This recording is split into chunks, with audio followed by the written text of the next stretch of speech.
gold mylar strand. All right, so now you've got red, yellow, and blue in the fly.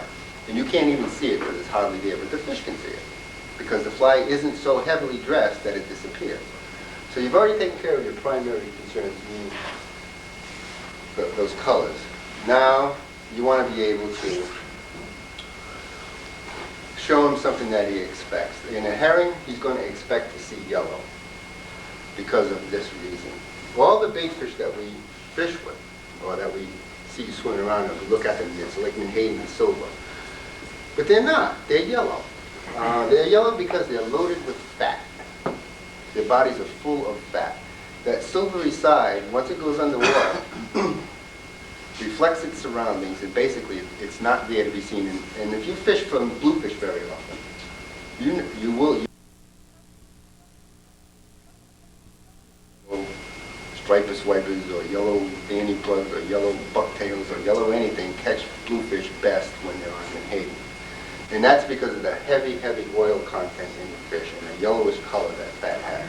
So you don't see yellow because you see the reflected light. But if you stop seeing the reflected light, you will see yellow. And same thing's true with silver sides, herring. Almost any fish that lives in the ocean is that has a high fat content will show yellow. So anyway, talking about alewives, buckies.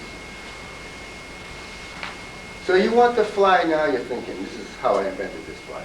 So I said, I want this yellow. I want definite yellow in this fly. So I put in a yellow salmon. I don't know if I put 2 in. I think I put 1 in. That touch of yellow, that touch right there. I mean, like from here to that sign. So I tried everything I could to catch those fish, and I couldn't. So that night I went home and I tied this fly. Next day I was there, an hour later, and I went to where there's a little current break. There's just a little spot that fish was riding on that. Well, the water was about 2 feet deep, and right there it dropped off to maybe 3 or 4 feet. So that was the break line he was traveling up and down. You know what I mean by that? The fish was using that drop, that edge, as he was swimming up into the tide. And he happened to find a bunch of menhaden that day. Well, I went there, I made a cast. Well, not a whole cast, and I was just looking at the fly, and it was wonderful. It looked so great. So I made a little short, wet fly swing cast, and I got a real fish nailed the fly. It was a big fish. And I set the hook, and I missed him. And I did it again, and I set the hook, and I did it 5 times in a row. And then I realized that the fish were big. And because they're big, they're not going to grab that fly the way they're little. And the fish would come up, open his gills, and you'd feel, boom, he'd pull the rod right out of your hand. And he'd come back up, but he never even put his mouth on it. That was just a vacuum of the fish.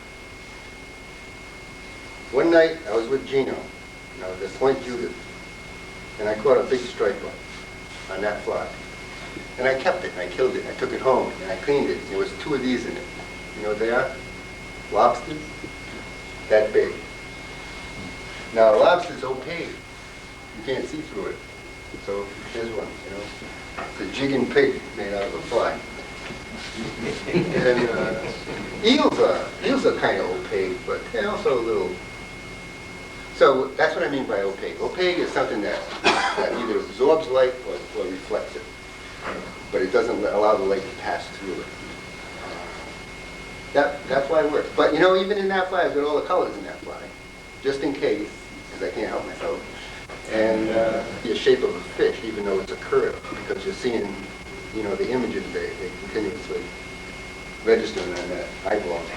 So anyway, this fly in the water is as big as a clamworm, and it looks like a clamworm, and it's because of the transparency that's built into it and the rigidness of the glow bug yarn, which doesn't collapse. It's funny, I mean, it works. It works really, really good.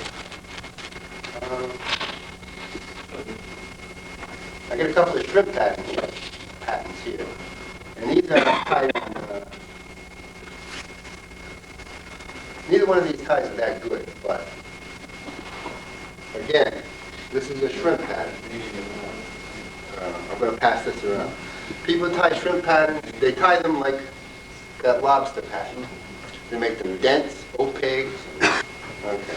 Now I want to anchor out there. And all of a sudden, boom, I had a fish on. Came on that little anchovy fly. Completely different than the ones I'm tying. You're going to catch fish on them as long as you believe in them. I do have some flies here I've had for years. I've never used them, like these ones with the little heads on them. I've never used them. That's how I keep flies, by not using them. Oh, good. So, sand pattern. Sand patterns are real simple. Thank you. This is sand pattern. I'll wet it. See?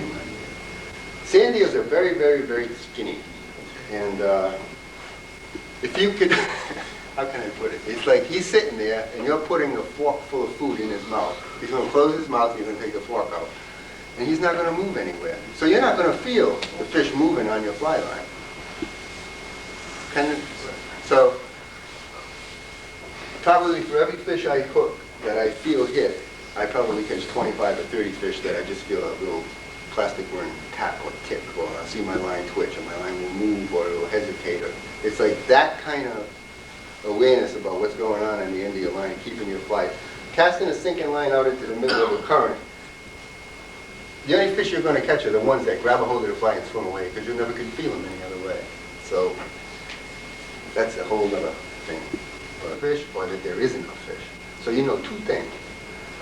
You know that there either was a fish there or there wasn't. And you know how to put your fly there. And that's the truth. You will. You'll go, if you get into a school of fish, you'll hit every one of your flies will have a fish on it. And